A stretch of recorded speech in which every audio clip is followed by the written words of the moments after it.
अब ये एनडीएस के 4 स्टेप्स है, अगर ये आप जिंदगी में उतार लो, आपको बीमार होना भी बड़ा मुश्किल होगा। तो ईमानदारी से अगर ये कोई भी फॉलो करता है वो कभी बीमार नहीं हो सकता, और जितनी बीमारी है सब निकल जाएगी। तो हम 4 स्टेप की ओर बढ़ते हैं। सबसे पहला step, stop milk and milk products. क्यों? दूध तो कैल्शियम देता है, ये हमारी सोच है ना। अब मैं आपसे सवाल करता हूं कि गाय क्या खाती है? सिर्फ घास? उसको कहां से मिला कैल्शियम? वो तो कैल्शियम दे रही है आपको दूध के रूप में। लॉजिक, क्योंकि हम सब बुद्धिजीव है, ऐसी बात किसी की मानते नहीं है, मैं भी नहीं मानता हूं। तो लॉजिकली देखो तो गाय सिर्फ घास खाती है और कैल्शियम के रूप में आपको दूध देती है। तो फिर हम जो दूध खाते हैं, एक तो गाय का या भैंस का, जिसका भी पीते हैं हम लोग, प्राणियों का, कोई भी जीव पूरे संसार में कोई पराई मां का दूध नहीं पीता है एक्सेप्ट मनुष्य। सिर्फ हम मनुष्य ही है हर प्राणी का दूध पी लेते हैं, जो कि हमारे लिए बना ही नहीं है। क्यों नहीं बना है? अब आप देखोगे गाय की लाइफ साइकिल क्या है, करीबन 12 साल, 12-15 के अंदर ही होगी, ठीक है।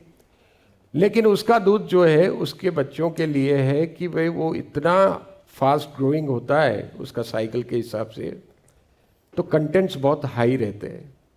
अब वो दूध जो है हम पी लेते हैं। अब हम उसके इतना ग्रो होते नहीं है, हमको तो 9 महीने जन्म लेने में लग जाते हैं, तो वो दूध हम पीने जाते हैं। 50 ओवर टेस्ट मैच खेलने वाले को हम 20-20 खिला देते हैं, क्या होता है फिर? वो रन नहीं बना पाएगा। तो हम जो है कर नहीं सकते इसको, और वो डाइजेस्ट नहीं होता है और वो जाके कोलन में अटक जाता है दूध। इसलिए दूध नहीं पीना चाहिए। दूध, जितनी चीज कोलन में अटकेगी उतनी ज्यादा बीमारी आएगी आपको। तो ऐसा कुछ भी नहीं खाना है जो आपके कोलन में रुक सकता है, और दूध सबसे बड़ा है जो रुकेगा ही रुकेगा आपके पास, क्योंकि आज की तारीख में इतनी ज़्यादा एक्टिविटी किसी के पास नहीं है फिजिकल कि हम दूध को पचा सके। तो दूध कंप्लीट बंद करना है अगर आपको स्वस्थ रहना है। तो खांसी सर्दी की भी मूल कारण जो है दूध है। कभी आप ये बंद करके देखो, वैसे ही आपको फर्क पड़ जाएगा।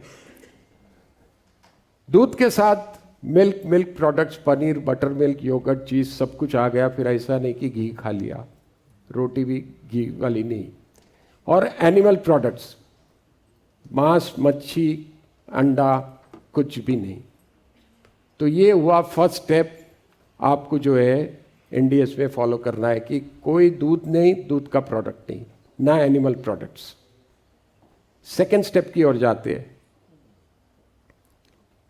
लंघनम परम औषधम कहा गया है आयुर्वेद में, और उसका अर्थ क्या है? लंघनम यानी फास्टिंग, औषध, परम यानी सबसे श्रेष्ठ, और औषध यानी दवाई। सबसे बड़ी दवाई है लंघनम, फास्टिंग।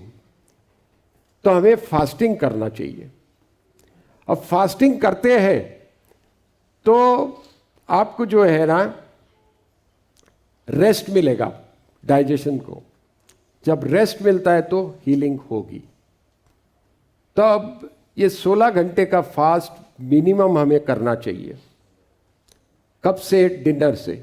अब डिनर जैसे कि आपने 7 बजे खाया, तो सुबह 11 बजे तक कुछ भी नहीं खाना है। अब उसमें 8 घंटे तो सो ही जा रहे, तो ऐसा कोई बड़ा प्रॉब्लम नहीं होना चाहिए। 9 बजे शायद चाय पीते होंगे, तो 11 तक 2 घंटा खींच लो। और पानी भी नहीं पीना है, क्योंकि क्या है, जैसे हम फास्टिंग करते हैं हमारी बॉडी की हीलिंग शुरू होती है। अब मैं आपको पीछे जाके ये बता दूं, फास्टिंग करने से क्या होगा कि ये अब आराम देंगे इसको, कोलन को या पेट को हम आराम दे रहे हैं। तो जब जब हम आराम देते हैं पेट को, तो पेट जो है अपने आप, मतलब पूरा बॉडी में भगवान ने इस तरह ही बनाया है कि हीलिंग अपने आप होती है। एग्जाम्पल के तौर पे बताऊं तो हमें कभी क्रैक हो जाती है हड्डी, तो हम क्या करते हैं, डॉक्टर सिर्फ एक प्लास्टर मार के दे देता है। कोई हील तो वो कर नहीं सकते, लेकिन कुछ दिनों में अपने आप हड्डी जुड़ जाती है। तो ये कौन करता है? ये आपके अंदर बैठी हुई प्राण शक्ति, ये इसको जोड़ती है। तो ये प्राण शक्ति अपने आप हर चीज जोड़ सकती है, शरीर में हर बीमारी को हल कर सकती है। लेकिन हम लोग क्या करते हैं कि लगातार खाते, उसको हीलिंग का मौका ही नहीं देते। तो इसलिए ये फास्टिंग बहुत ज़रूरी है, जिससे हमको जो है यहाँ से यहाँ आने में आसानी हो जाएगी।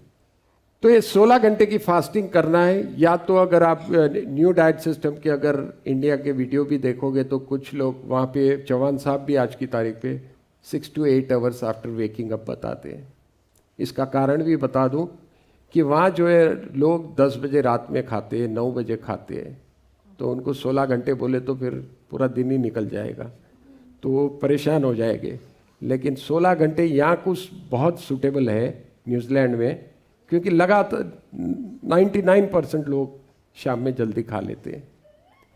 तो इसलिए ये 16 घंटे की फास्टिंग करना है। अब इसमें भी आप निर्जला कर लो, निर्जला यानी बिल्कुल पानी तक नहीं, तो वो पूरा दिन आपकी हीलिंग होगी। अब मैं 2 दिन से निर्जला पे हूं और आपके सामने खड़ा हूं, कुछ नहीं हुआ है मुझे, और 3 दिन से मैंने कुछ नहीं खाया है। तो ये पॉसिबल है। मैं भी पहले आप जैसा ही था, फूडी, खाते रहता था, लेकिन आज की तारीख में मुझे कुछ फर्क नहीं पड़ता है। अब ये किर्बी बोल के श्रीलंकन है, इसने 5 साल से कुछ भी मुंह में नहीं डाला है और गोल्ड मेडलिस्ट है, मैराथन में भी पार्ट ले चुके हैं। आप गूगल कर लेना, इसका नाम दिख जाएगा आपको। 5 साल तक नहीं खाया है इसने, फिर भी कुछ नहीं हुआ है, फास्टिंग पे है वो। और उसके पास उतनी ताकत है, क्योंकि हमारी बिलीफ ही गलत है कि ताकत जो है खाने से आती है। ताकत खाने से नहीं आती है, प्राण शक्ति अपनी जो अंदर होती है उससे होती है, जो डीप स्लीप में या मेडिटेशन के थ्रू हमें मिलती है। तो फास्टिंग करना बहुत ज़रूरी है। 16 घंटे कम से कम करना है, जितना ज़्यादा हुआ करिए। शुरू में हो सकता है आपको आदत है तो 14-12 घंटे से शुरू करो, ग्रेजुअली स्टार्ट करो, 16 तक जाओ, फिर 18 तक आप अपने आप चले जाओगे आप। लेकिन एक बात बता दूं, फास्टिंग तभी करना जब आपका शरीर तैयार हो।